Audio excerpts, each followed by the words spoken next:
सुनो सभा, सुनो संसार, आज कथा नहीं इतिहास बोलता है। ये उस वीर की गाथा है जिसे हार ने नहीं भाग्य ने पराजित किया था, जिसके जन्म पर प्रश्न चिन्ह लगा पर मृत्यु पर विस्मयवाचक चिन्ह वो कर्ण था। न कोई राजमहल उसका पालन, न शंखनाद में नाम पुकारा गया। कुंती ने जन्म दिया पर समाज ने स्वीकार न किया। सूर्य ने तेज दिया पर मानव ने अधिकार नहीं। रथ पर बैठा पर सिंहासन से दूर रखा गया। कहा गया सूत पुत्र है और उसी एक शब्द ने उसकी पूरी जिंदगी का युद्ध तय कर दिया। गुरु द्रोण की पाठशाला में कर्ण खड़ा था, आंखों में धनुर्विद्या का स्वप्न और हाथों में अपमान की राख। अर्जुन को मिला मंच, कर्ण को मिला उपहास।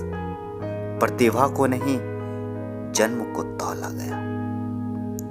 वो वीर रोया नहीं, वीर रुकता नहीं। वीर प्रतिज्ञा करता है, मैं अपनी पहचान अपने कर्मों से लिखूंगा।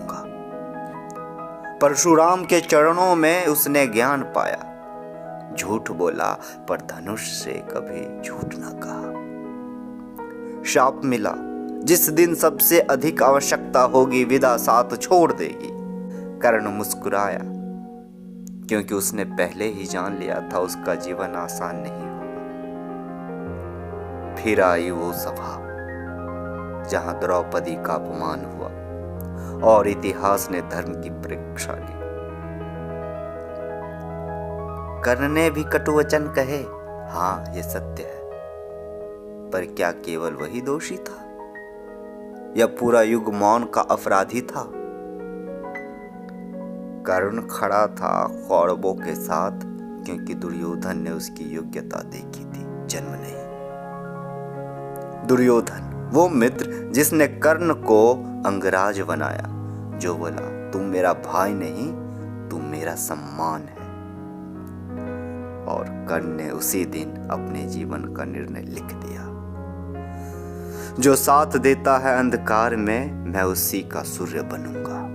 इंद्र आए भिक्षुक बनकर, दान मांगा कवच और कुंडल। कर्ण जानता था ये मृत्यु का आमंत्रण है, फिर भी हंसकर बोला, दान में प्राण भी मांग लेते तो भी इनकार ना होता। उस दिन देवता भी नतमस्तक हो गए क्योंकि कर्ण ने दिखा दिया दान शरीर का नहीं, अहंकार का होता है। कृष्ण स्वयं आए, सत्य का उद्घाटन किया। तो कुंती पुत्र है, पांडवों का ज्येष्ठ है।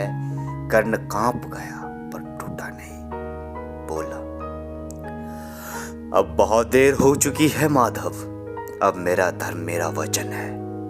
मां का सत्य मित्र की पीठ पर वार नहीं कर सकता। कृष्ण मौन हो गए क्योंकि उन्होंने एक सच्चे धर्मात्मा को देखा। और फिर आया वो दिन कुरुक्षेत्र, जहां धरती लाल थी, आकाश मौन और समय थम गया था। कर्ण और अर्जुन दोनों आमने सामने, एक के साथ कृष्ण, दूसरे के साथ केवल आत्मसम्मान। रथ का पहिया धंसा, शाप जाग उठा, विद्या मौन हो गई, पर कर्ण ने धनुष नहीं छोड़ा। कर्ण बोला, अर्जुन जब तूने वन में छिपकर मेरे गुरु को मारा था तब धर्म सो रहा था। आज अगर रथ धंसा है तो इसे भाग्य कहो, कायरता नहीं। और फिर तीर चला, सूर्य पुत्र गिर पड़ा। पर सुनो, वो मरा नहीं। कर्ण मरता नहीं। कर्ण उन सभी के लिए जीवित है जो प्रतिभाशाली होकर भी जन्म से हारते हैं, जो अकेले लड़ते हैं पर झुकते नहीं, जो जानते हैं इतिहास विजेताओं का होता है पर आत्मा वीरों की अमर होती है। कर्ण पराजित नहीं था, कर्ण विकल्पहीन था, और जो विकल्पहीन होकर भी धर्म न छोड़े वही सच्चे महावीर होता है।